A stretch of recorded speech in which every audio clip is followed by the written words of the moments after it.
Shalom, damai di hatiku. Kembali berjumpa dengan saya, Pendeta Jonathan Efru Pulalang, pada hari Kamis tanggal 30 November tahun 2023. Mari kita minta pertolongan Roh Kudus untuk pembacaan dan pemberitaan firman Allah. Mari berdoa. Tuhan Yesus, kami mau membaca dan menyampaikan firman Tuhan serta mendengarkan firman. Urapilah hamba-Mu dan kuat kuasa Roh Kudus, dan urapi juga para pendengar firman Allah ini. Terima kasih Tuhan Yesus, biar Roh Kudus memampukan kami untuk kami dapat meyakini dan melakukannya. Dalam nama Tuhan Yesus kami berdoa. Amin. Mari kita baca firman Tuhan yang diambil dari Injil Yohanes pasal 16 ayat 17 sampai ayat 24. Namun saya akan membacakan ayat yang ke-22. Firman Tuhan berkata begini. Demikian juga kamu sekarang diliputi duka cita, tetapi aku akan melihat kamu lagi, dan hatimu akan bergembira, dan tidak ada seorang pun yang dapat merampas kegembiraanmu itu daripada Tuhan Yesus. Demikian firman Allah yang berbagi kita membaca, mendengar, dan melakukan firman Allah.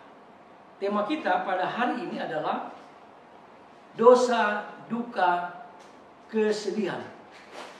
Nah, saudara-saudara yang saya kasih dalam Yesus Kristus, barangkali kita mengenal dengan baik daftar 7 dosa maut yang dirumuskan selama abad ke-6,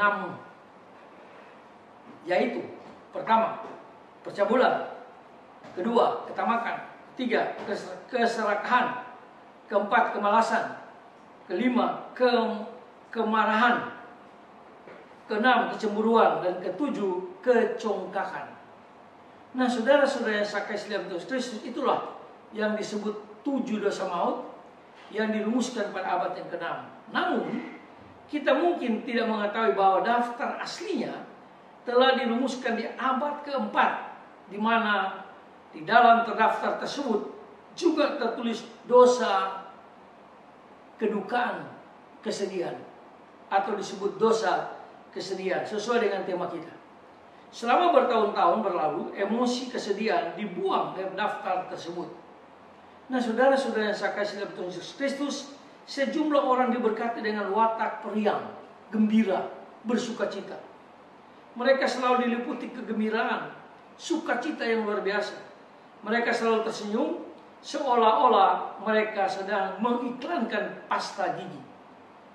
Namun, ada juga yang terlihat sedih, terus-menerus.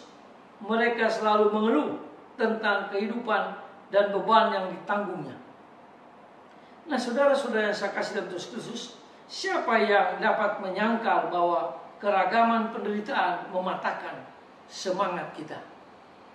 Ketika kita mengetahui bahwa tidak setiap orang diberkati dengan pandangan cemerlang di dalam kehidupannya, kita perlu mengingat bahwa sukacita adalah salah satu karunia yang dijanjikan Tuhan Yesus kepada pengikut-pengikutnya. Kita seharusnya melawan setiap kecenderungan untuk membiarkan kesedihan atau dosa kesedihan mendominasi kehidupan emosional kita.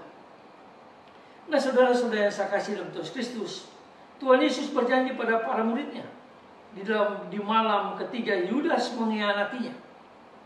Jadi Yudas, dia mengkhianati Tuhan Yesus.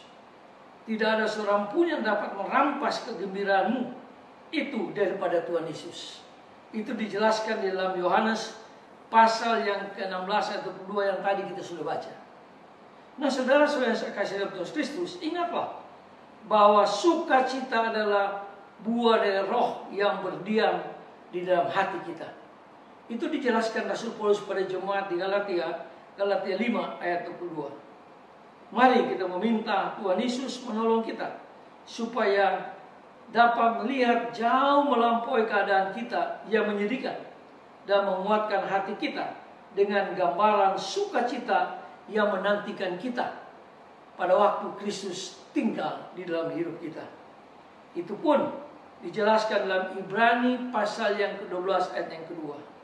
Nah, saudara-saudara yang saya kasih dalam Yesus Kristus, hanya Tuhan Yesus saja, Tuhan Yesus yang dapat memberikan sukacita, kegembiraan, dan menghilangkan dosa kesedihan.